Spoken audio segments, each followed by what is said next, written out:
Hi everyone. நம்ம எல்லாருக்குமே தெரியும் விஜய் சாரோட 2வது மாநாடு மதுரையில் பாரபத்தியில் ஆகஸ்ட் 21 நடந்துச்சு இல்லைங்களா.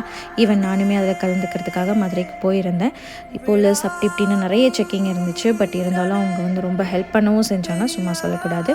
அண்ட் இந்த மாதிரி ரோட் சைடில் நிறைய பேர் பஸ்ஸில் பேனர்ஸ் வச்சுக்கிட்டு ஃப்ளாகு கட்டிக்கிட்டு ரொம்ப எக்ஸைட்டடாக போயிட்டு இருந்தாங்க. ஈவன் நானுமே ரொம்ப எக்ஸைட்டடாக போயிட்டு இருந்தேன். பிகாஸ் விஜய் சாரை பார்க்க போகிறோம் அப்படின்னு சொல்லிட்டு.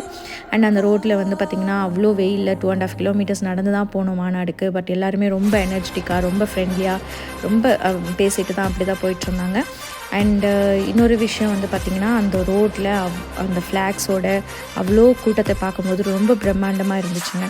ஈவன் நான் விஜய் சாரை பார்க்க போகிறோன்ற எக்ஸைட்மெண்ட்டை விட இவ்வளோ பேரோடு நம்ம நின்று பார்க்க போகிறோம், அவரை வெல்கம் பண்ண போகிறோம்னு சொல்லிட்டு ரொம்ப ஹாப்பியாக இருந்துச்சு. அண்ட் அங்கே பீப்புளுமே ரொம்ப செலிப்ரேட் பண்ணிகிட்டு இருந்தாங்க விஜய் சாரை வெல்கம் பண்ணுறதுல. அண்ட் இன்னொரு விஷயம் மெயினாக நான் இதில் சொல்லணும்னு நினைக்கிறது என்னென்னா, நம்ம விஜய் சார் சொன்ன மாதிரி ரெஸ்பெக்ட் விமன், ஓகேங்களா. அவ்வளோ பேர், மோர் தென் மில்லியன் பீப்புள் அந்த மாநாட்டில் கலந்துக்கிட்டாங்க. பட் எல்லாருமே பார்த்திங்கன்னா லேடிஸ் இருக்காங்க, கேர்ள்ஸ் இருக்காங்க அப்படின்னு சொல்லி ரொம்ப ரெஸ்பெக்ட் பண்ணாங்க. ஈவன் நான் இருந்த இடத்துல நான் மட்டும்தான் ஒரு கேர்ள் இருந்தேன். எனக்கு ரொம்ப ரெஸ்பெக்ட் கொடுத்து ரொம்ப சேஃபாக பார்த்துக்கிட்டாங்க. ஸோ ஐ எம் ரியலி ரொம்ப ப்ரௌடாக நான் ஃபீல் பண்ணுறேன். இந்த மாதிரி ஒரு மாநாட்டில் நான் கலந்துக்கிட்டதாக இருக்கட்டும், விஜய் சாரோட ஃபேனுன்னு சொல்கிறதுக்கும் நான் ரொம்பவே ப்ரௌடாக ஃபீல் பண்ணுறேன்.